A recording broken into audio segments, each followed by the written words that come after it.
안녕하세요. 여러분 오늘 생각보다 강행군이시죠? 네, 정말 들어야 할 내용도 많고 이 자리에 왔을 때 여러분 마음속에 어떤 생각들이 있었을까 그걸 상상하면서 저도 여러분과 함께 오늘 하루를 보내다 보니까 그냥 끄적끄적 메모한 게 벌써 10페이지가 넘어갈 정도로 정말 많은 이야기를 오늘 듣게 되는 것 같습니다. 제가 여러분 손 한번 들어달라고 부탁드리면 들어주실 건가요? 혹시 여러분 중에 나는 AI 기술에 대해서 잘 아는 개발자다. 손 들어봐 주십시오. 네, 몇 분 계시네요. 네, 교수님 포함해서.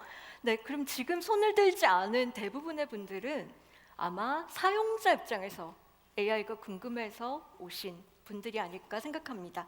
그래서 제가 이 슬라이드를 만들어 봤어요. 특히나 오늘 우리의 주제, 에듀케이션에서의 AI.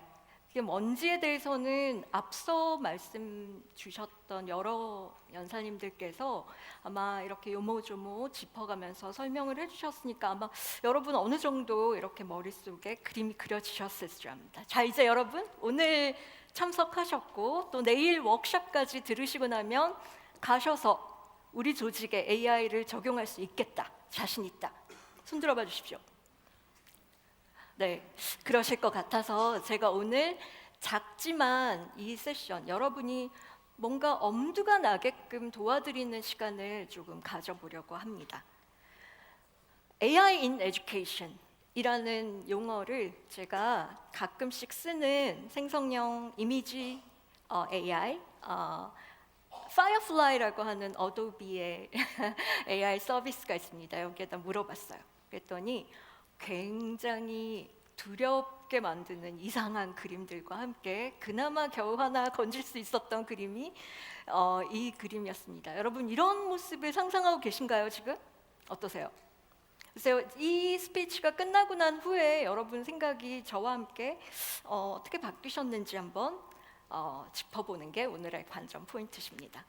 구글 트렌드를 제가 한 번씩 이렇게 살펴봅니다. 어떤 단어가 등장했을 때 사람들이 여기에 얼마나 관심을 갖고 있을까 하는 걸 나타낼 수 있는 좋은 지표가 되기도 합니다. 사실은 이게 정말 최근 몇 년 사이에 팍 뛰었습니다. 그런데 그 우연의 일치인지는 모르겠지만 그게 뛰기 시작한 그 시점이 챗 GPT라고 하는 것이 등장한 시점이기도 했습니다. 근데 많은 분들이 사실 여러분들 중에도 솔직히 이런 생각을 하고 계실지 모르겠습니다. 또 이것도 이러다 마는 거 아니야? 네, 솔직히 붐으로 왔다가 사라져버리는 것들이 한두 개야? 그쵸?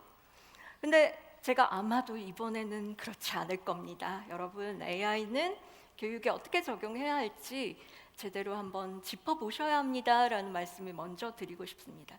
왜냐하면 이 챗 GPT라는 거 하나만 놓고 보더라도 얘가 어느 날 갑자기 짜잔 하고 세상에 등장한 것이 아니고요.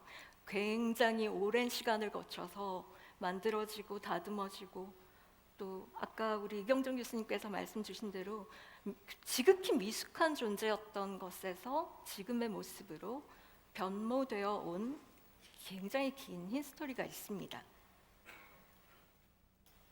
그런데 우리가 지금 얘기하고 있는 그 생성형 AI를 활용한 어떤 대화의 상대 혹은 뭔가를 부탁하거나 중간에서 이제 전달을 하는 역할을 하는 미들맨 같은 역할을 하는 AI는 AI가 우리한테 해줄 수 있는 역할에 그냥 극히 일부에 지나지 않습니다. 그 외에도 우리가 하기 귀찮고 번거롭고 너무 막 하기 싫은 거 이런 것들을 대신해주는 안드로이드 헬퍼 로봇 같은 역할을 해주기도 하고요. 또 복잡한 문제를 조금 체계적으로 풀어나가는 그래서 우리가 조금 더 합리적으로 디시전 메이킹을 할 수 있게 도와주는 역할을 하기도 합니다. 그리고 데이터가 너무나 많은데 이걸 누군가가 좀 정리해 줬으면 좋겠어 라고 생각할 때 그걸 학습해서 저희한테 인사이트를 주는 역할을 하기도 하고요. 또 제가 활용한 것처럼 일부에서는 아직까지 극히 제한적인 역할이긴 하지만 어떤 콘텐츠를 뭔가 생성을 해야 되거나 할 때 이거의 도움을 살짝씩 받기도 합니다. 그런데 이건 역시 아직까지 아까 우리 이경정 교수님 이 자리에서 오늘 도전적으로 한번 얘기해보겠다 슈퍼 AI는 벌써 왔다 이렇게 말씀 주셨는데 저는 살짝 견해가 좀 다릅니다. 이게 벌써 시대가 왔다라고 하는 것은 그 시대 보편타당한 어떤 사람들이 갖고 있는 어떤 기준이랄까요? 그러니까 그 기준을 넘어섰을까 하는 관점에서 보면 어쩌면 아직까지는 그렇지만 이게 엔트리 레벨이라고 해서 우리가 무시하고 내버려둬야 되는 것이 아니라 앞서 말씀드린 대로 계속해서 키워나가야 하는 하나의 대상이고 얘가 지금까지는 아직은 가장 기초적인 수준의 어떤 AI로서의 역할밖에는 못한다라고 하더라도 누군가의 노력에 의해서 얘는 계속해서 발전되어 갈 것이고 그 이후에 벌어지는 상황이 그때 가서 쓰지 뭐라고 하기엔 여러분 이 가랑비에 옷 젖는 일들이 분명 생겨나게 됩니다. 조금만 더 비율을 넓혀보겠습니다. AI라고 하는 것은 IT 기술이 인간에게 해줄 수 있는 역할 중에 또 하나에 불과합니다. AI 단독으로 인간이 정말 살기 좋아진 것이 아닙니다. 지금까지의 인간의 역사, 발전의 역사에는 그 외의 모든 기술들이 어떻게 믹스가 되어서 사람들이 원하는 그것을 만들어냈는가 하는 것의 연속이었습니다. 이런 관점에서 살펴보자면 자, AI의 이 붐은 이러다 말까요?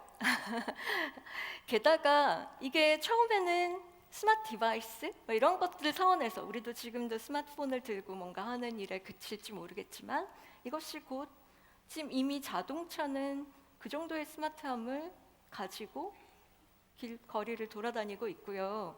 또 집도 이 건물도 어쩌면 이 안에 있는 오디언스 여러분들이 지금 살짝 덥다고 느끼신다면 건물이 그걸 느끼고 감지해서 많은 분들이 편안하게 생각하는 온도로 알아서 맞춰줘야 하는 그런 정도의 지능은 필요하지 않을까요? 게다가 이게 단지 범위 혹은 도시 전체의 범위로 확대되는 것도 사실 이 기술들의 어떤 융합적인 적용에 대한 관점을 우리가 생각해 본다면 그리 어려운 일이 아니다라는 걸 느끼실 겁니다. 이런 의미에서 긴 이야기였지만 이러다 많은 하나의 패드가 아닙니다. 그래서 제가 이제 좀 살펴본 결과 이미 사실 전 세계적으로 이 러닝 부분에 AI를 비롯한 IT를 활용하는 기업들, 뭐 주체들 이런 솔루션들 이런 것들이 너무너무 많이 등장해 있어가지고요. 그래서 여러분이 이걸 보시고 뭐가 생각나셨어요? 화학의 원소 기호표, 피리아딕 테이블 생각나셨나요? 여기 있는 기호가 개별 솔루션이 아니고요.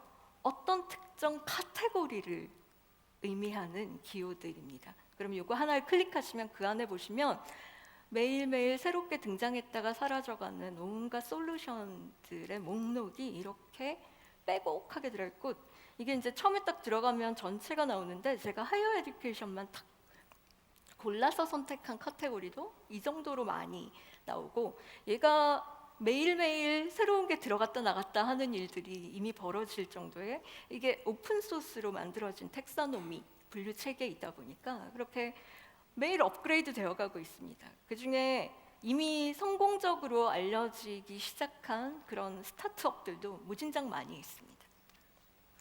여기서 이제 여러분의 고민을 조금 덜어드리기 위해서 제가 분석을 조금 해봤고요. 분류를 한번 해드렸습니다. 자, 가장 기본적으로는 여러분 학습에 대한 애널리틱스 가능합니다. 또 그걸 가지고 앞으로 이 학생은 졸업할 시점이 되면 어느 정도의 퍼포먼스를 낼 수 있을지 프레딕션 모델 빌드하는 거 가능합니다. 또 자연어를 분석해서 뭔가를 하는 거 가능합니다. 이런 기초적인 것들 외에도 조금 더 어드밴스 레벨로 가면요. 데이터를 기반으로 의사결정하는 것, 또 개인화를 시킨 어떤 약간 스마트한 튜터링 가능하고요. 또 무진장 많이 있는 컨텐츠 저 바다 안에서 이 사람한테 딱 맞는 거 쏙쏙 골라서 큐레이션 해주는 거 너무 쉽게 가능합니다. 또 챗GPT를 비롯한 뭔가 말이 되는 머신이 있다면 여러분 조교, 버추얼한 어시스턴트 교수님이 모든 학생을 1대1로 이렇게 많은 시간 들여서 대응해 주실 수 없다면 살짝 AI의 힘을 활용하실 수도 있고요. 경우에 따라서는 그레이딩 숙제가 이만큼 쌓여 있는데 교수님 머리를 머리를 아파하고 계신데 automated grading, essay grading 이런 것들도 이미 솔루션들이 나와 있습니다. 게다가 간혹 부정행위 때문에 분위기를 흐리는 학생들을 잡아내는 솔루션도 가능하고요. AI나 AR이나 VR 이런 것들을 활용하면 마치 지금 이 강의도 유튜브나 이런 중계가 되고 있는데 이 자리에 앉아 있는 듯한 모습으로 실제로 듣는 이런 것들도 당연히 가능합니다. 자, 여기서요. 여러분 무엇을 지금 느끼고 계신가요? 혹시 마이크로소프트가 만들었던 테이라고 하는 걸 들어보신 적이 있나요? 아니면 IBM의 왓슨이 의료 분야에서 도입됐다가 막대한 투자에도 불구하고 이걸 접기로 했다는 뉴스를 혹시 보신 적이 있나요? 왜 이런 일은 생겼을까요? 세계 최고의 전문가들이 만든 어떤 서비스가 왜 실패했을까요? 그 답은 많은 사람들이 분석을 해두었습니다. 그래서 제가 리포트를 몇 개만 인용을 해서 그냥 간단하게 말씀드려보자면 생각보다 많은 프로젝트가 페일했다고 합니다. 그리고 그 페일한 이유 중에 탑 리즌, 사람들의 기대치를 충족시키지 못했기 때문이라고 합니다. 동의하십니까? 사실 앞서 모든 연사들께서 공통되게 말씀하신 것이 앞으로의 세상은 AI를 우리가 어떻게 잘 활용해서 심지어 필요하다면 우리의 파트너, 콜라보레이션 상대로까지도 여길 수 있을 만큼 이렇게 끌어올려야 한다라고 얘기를 하고 있습니다. 그러기 위해서는요, 우리 테크놀로지만 가지고 주무르고 있어선 낭패를 보게 됩니다. 사실 테크놀로지에 대해서 잘 아는 사람이 있어야 하는 반면 또 한편으로 인간에 대해서, 사람에 대해서 더 열심히 파고드는 이런 사람들도 필요하고요. 또 한편으로 성공하는 비즈니스로 만들어낼 수 있는 이런 능력도 갖춰야 합니다. 근데 그 모든 것을 능가하는 가장 탑에는 이 모든 것이 인간의 보편타당한 어떤 기준에 잘 맞아 들어가는지, 그러니까 인간의 윤리적인 기준에 비추었을 때 빠짐이 없는지 이런 것들을 보는 안목이 필요하게 되죠.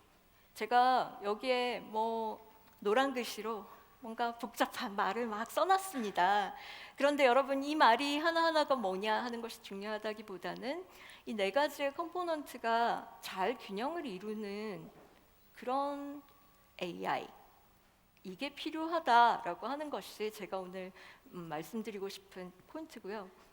여기서 살짝 약간의 광고를 얻자면 아마도 태제를 졸업하는 학생들은 이런 관점을 갖춘 학생들로 성장해서 졸업을 해서 이 사회 곳곳에서 좀 올바른 AI 접근법을 할 수 있는 그런 학생들로, 그런 인재들로 키워지게 될 거다라는 학부장으로서의 저의 약간의 욕심을 좀 슬쩍 곁들여서 말씀드려봅니다.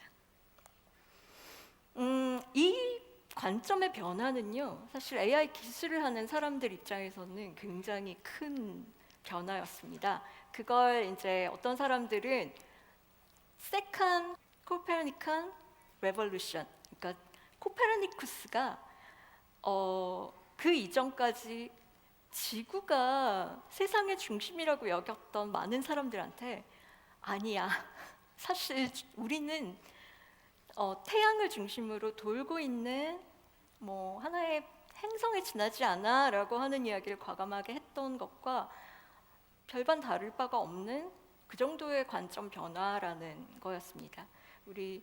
제가 오늘 이경전 교수님 말씀을 자꾸 중간중간 인용을 하게 됐는데 그 사용자 중심의 AI를 하시는 분이시잖아요. 그러니까 이런 개발 백그라운드를 가진 분들 중에 이런 AI에 대한 퍼스펙티브를 가진 사람들이 더 많아져야 한다는 것이 제가 오늘 얘기하고 싶은 또 다른 포인트이기도 합니다. 그래서 과거의 AI는 이 알고리즘이나 AI를 중심에 놓고 사람을 그 주변에 빙빙 도는 존재로 여겼다가 이게 관점이 사람을 중심에 놓고 그 주변의 기술을 어떻게 돌리느냐 하는 것으로 관점이 바뀌게 된 것을 말씀드리고요. 이거를 좀 이제 저는 서비스 디자인, 유저 익스피리언스 이런 방향을 연구하는 사람으로서 주로 이제 스마트 시티를 비롯한 어떤 테크놀로지가 많이 활용되는 그런 타겟에 대한 기획과 설계를 여태까지 많이 해왔습니다. 아까 막 부끄럽게 소개를 해주셨는데 프로세스가요 모든 프로젝트에 대해서 똑같습니다. 그냥 여러분은 기억하셔야 되는 게 5개의 D입니다. 5Ds. 첫 번째 D는 Discover입니다. 뭔가를 발견하셔야 돼요. 뭘 발견하는 걸까요? 좀 이따 말씀드릴게요. 두 번째 D는 정의하는 겁니다. 뭘 정의해야 될까요? 세 번째 D는 디자인입니다. 이건 뭔지 좀 아실 것 같죠? 네 번째 D는 Develop. 이것도 뭔지 알 것 같으시고. 마지막에 딜리버가 되는 것은 처음에 접근했던 프로블럼에서 출발해서 이 모든 과정들을 거치고 결과적으로 나온 솔루션입니다. 자, 그러면 프로블럼에서 솔루션이 나오기까지의 과정에는 어떤 일들이 벌어질까요? 이걸 오늘 제가 살짝 여러분께 저희가 태제의 기초를 닦는 과정에 어떤 일들을 했는지, 내부적으로 태제 내에서 어떤 일들이 이루어졌는지 하는 것을 살짝 보여드리는 방법으로 오늘 이그젬플을 여러분이 나도 할 수 있겠네 하는 마음을 가지고 이 자리에 뜨실 수 있도록 그렇게 도와드리고자 합니다. 자, 첫 번째 D는 디스커버였습니다. 디스커버는 사용자와 그 사용자가 있는 컨텍스트를 이해하는 과정입니다. 그래서 열심히 관찰도 해야 되고요. 또 물어보기도 해야 되고요. 뭔가 조사도 해봐야 하고요. 이런 일들이 첫 번째 D에서 벌어지는데요. 그 결과물로서 여러분 소설이나 영화 같은 거 보시면 그 감독, 작가의 페르소나라는 이야기를 많이 하시죠.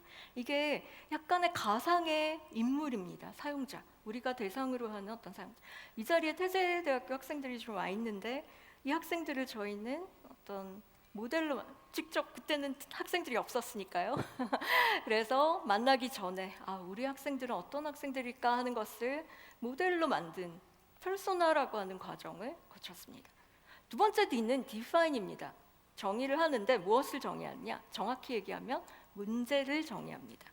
그래야 그 문제를 제대로 짚어낼 수 있는 솔루션을 그 다음 디자인 단계에서 도출을 할 수 있기 때문이죠. 근데 이때는 뭔가 도움을 받을 수 있는 툴이 없나? 있습니다. 서비스, 여러분 그 건물을 지을 때 설계도를 청사진이라고 부르죠. 이것처럼 서비스를 이렇게 단계별로 이렇게 정리해 놓는 그 그림을 서비스의 블루프린트, 청사진이라고 부릅니다. 근데 첫 번째 D 단계에서는 현재의 청사진을 그리고요. 디자인 단계에서는 바람직한 모습, 솔루션이 반영된 이후에 청사진을 그리시면 되는 겁니다. 자, 이거를 조금 전문 용어로 보통 많은 분들이 디자인 띵킹 이렇게 부르십니다. 프로블럼을 솔루션으로 이렇게 변환하는 과정을 의미합니다.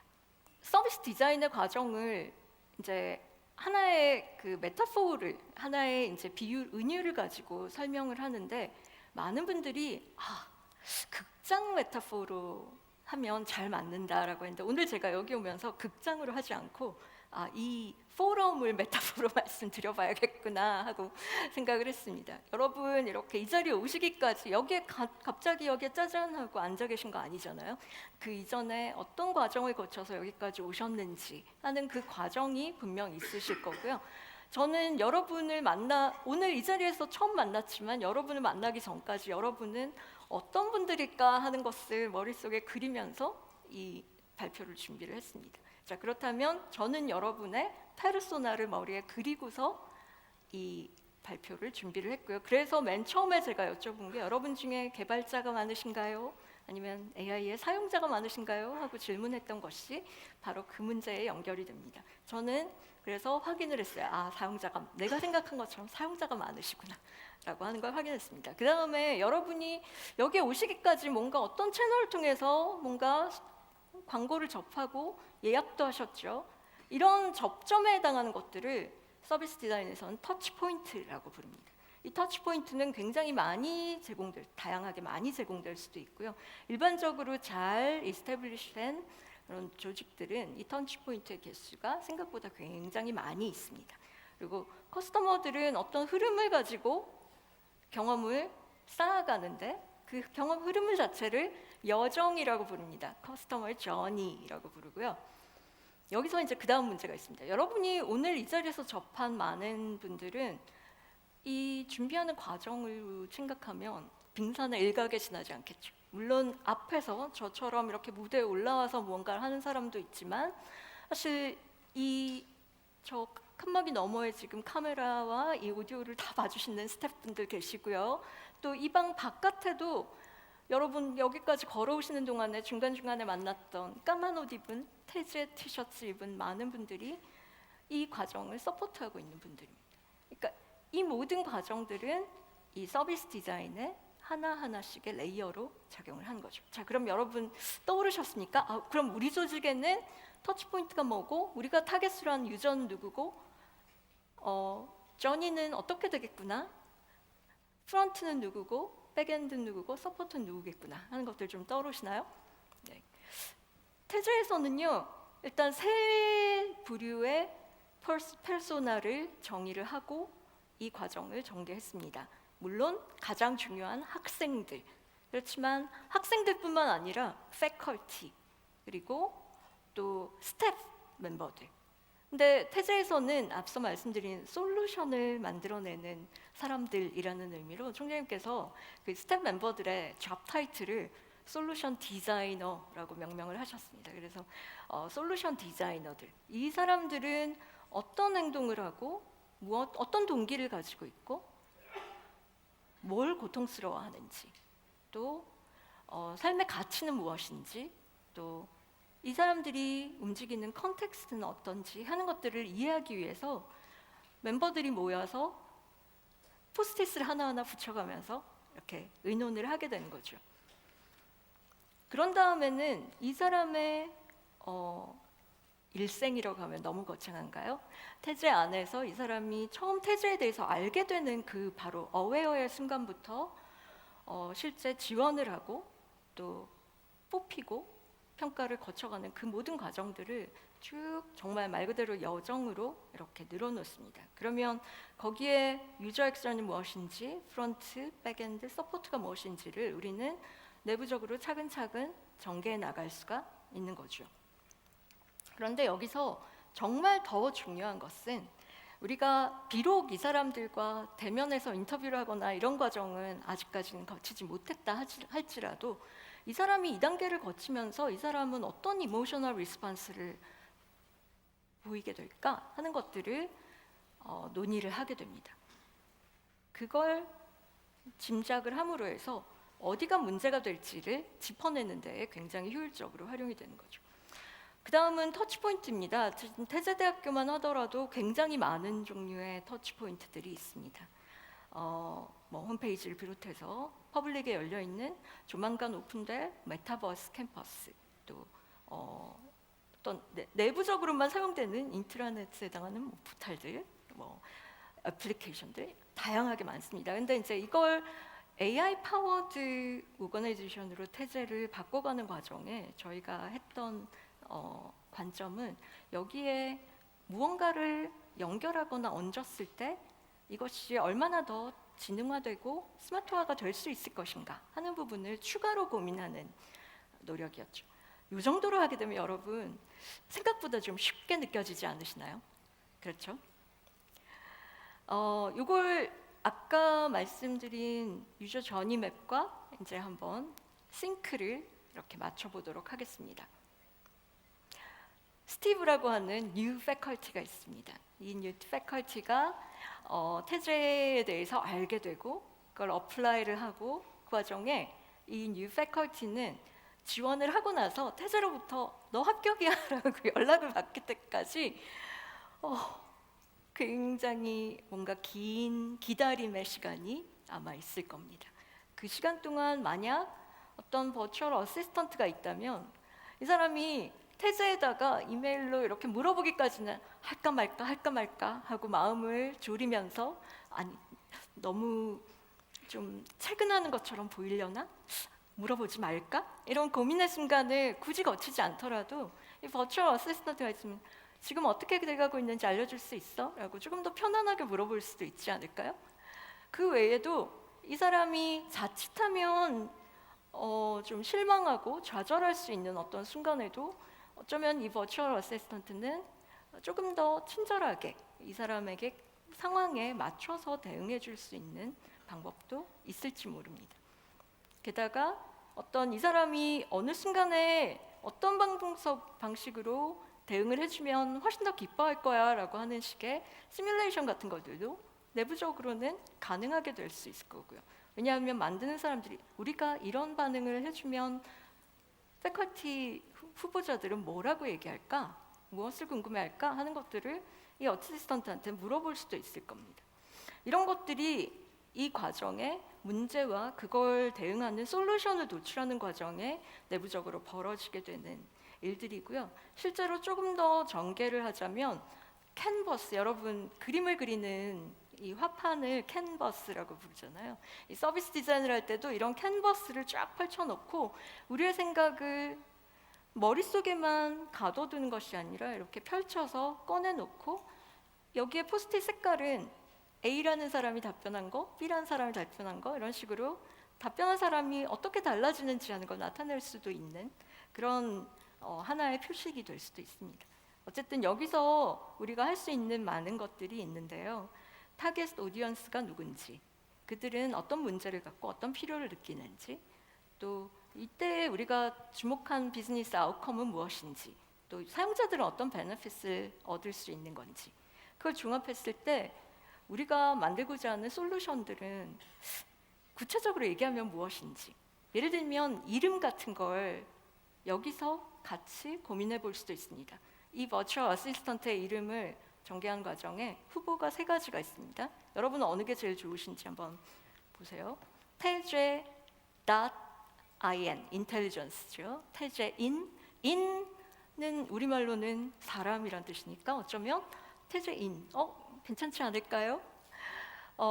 태제벗, 이건 좀 너무 기계스러워서 좀 빼고요. 저는 마지막 이 3번째 걸 좀 밀고 있습니다. 태제의 약자는 TJ입니다. TJ. 그런데 거기에 AI를 붙였더니 얘도 TJ가 되네요.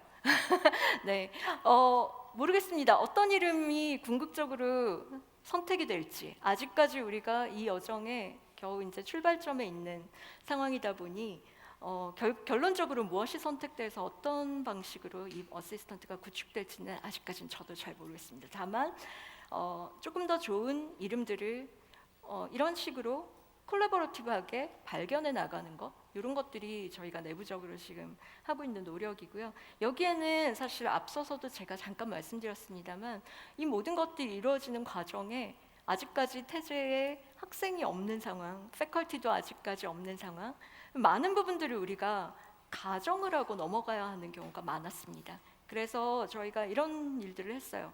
하이파테시스를 만들었습니다. 그래서 아마 우리가 이런 것을 해주면 이런 베네핏을 사용자들은 얻을 것이고 그게 우리 비즈니스 아웃컴에 이런 결과를 가져다 줄 거야 라고 전제하고 간 거죠. 이 전제가 맞는지 아닌지를 체크업하는 과정이 그 다음에 필요한 거죠.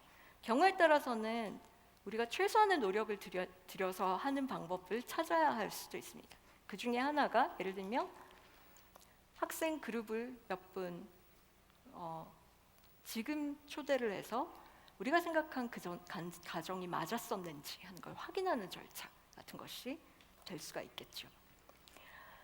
이런 식으로 만들어간 그 그 프로블럼과 솔루션들은 어마어마하게 큰 크기의 네트워크로 지금 이발부를 했습니다. 그 중에 그 일부를 여러분께 보여드리는 거고요. 이건 계속해서 이 차트는 콜래버러티브하게 만들어져 가고 있는 과정입니다. 이 과정을 함께하고 있는 분들을 제가 오늘 그냥 여러분 실제로 여기에 함께 쫙 서진 못했지만 여러분께 좀 소개하고 싶어서 이분들의 얼굴을 한 분 한 분 이렇게 모셨습니다. 이분들이 이 과정을 함께하고 있는 태제의 자랑스러운 솔루션 디자이너들이십니다. 일종의 결론일까요? 여러분이 아마 오늘 내일 이 과정을 거치시고 나면 이걸 결국은 우리는 도입을 해야 되나 말아야 되나 이런 식의 결정의 순간이 오실 겁니다. 물론 아직까지 완전하지 않습니다. 많은 도전 과제가 있습니다. 그 중에 아마 코스트, 빼놓을 수 없는 걸림돌이고요. 또 좀 심하게 얘기하면 우리가 많은 펠러시들과도 좀 싸워야 합니다. 예를 들면 이걸 도입하면 우리 직장을 잃는 거 아니야? 라고 생각하는 분들도 그 중에는 있을 수 있습니다. 근데 반면 우리가 얻을 수 있는 베네핏들이 어떤 것들이 있을까 하는 걸 하나하나 짚어봤을 때 우리는 이 기회를 결코 그냥 흘려보내서는 안 될 거고요. 이제 결국 우리가 무엇을 우리 현장에 이렇게 선택해서 적용하느냐 하는 부분이 여러분의 선택과 결정에 달려 있다는 것, 그걸 기억해 주시면 좋겠습니다. 앞서서 AI in Education이라고 하는 걸 파이어플라이한테 물어봤더니 밑에 있는 것 같은 저런 그림이 나왔다고 제가 말씀드렸는데 제가 조금 더 이렇게 수식어를 넣었습니다. AI의 도움을 받아서 학생들이 행복하게 학습을 하고 있는 장면을 한번 그려봐줘 했더니 이런 블링블링한 그림이 나왔는데요. 우리의 그 미래가 이제 앞서 같은 약간 디스토피아적인 그런 미래가 아니라 우리가 원하는 바람직한 방향으로 만들어지는 것이 앞서 우리 코슬린 박사님이나 여러 연사들께서 말씀하신 그 컨트롤권은 우리에게 있다라고 하는 것을 우리가 기억하는 것일 겁니다. 제가 준비한 내용은 여기까지고요. 여러분 경청해 주셔서 감사합니다. 네, 박사님 감사합니다. 저희가 슬라이드에 있는 질문을 짧게 진행을 해보도록 하겠습니다.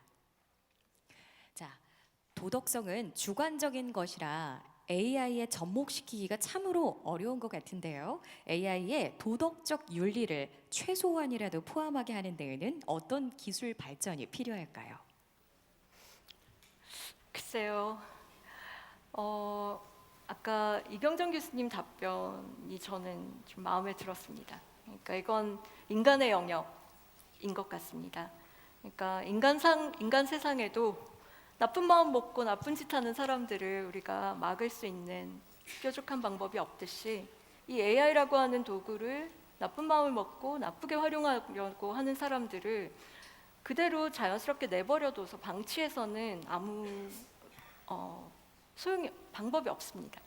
그래서 우리 스스로 이걸 어떻게 규제하느냐 하는 것을 인간의 영역으로 가지고 와서 그것까지 기술에 떠넘기지는 말아야 한다는 게 저의 생각이고요. 그런 의미에서 정책 입안자 또 이런 분들이 기술의 현재와 미래, 무엇은 되고 무엇은 안 되는지 하는 것들을 좀 정확하게 이해하고 그걸 어떻게든 놓치지 않도록 애쓰는 것, 이건 우리 인간의 영역이라고 저는 생각합니다. 죄송해요. 어떤 의도로 기술 발전 말씀하셨는지는 이해하지만 저의 답변은 이렇습니다. AI가 기존에는 빅데이터로 학습한 후 모델을 교정했다면 현재는 모델의 데이터셋을 학습시켜 나가는 방법으로 AI를 개선해 나가고 있습니다.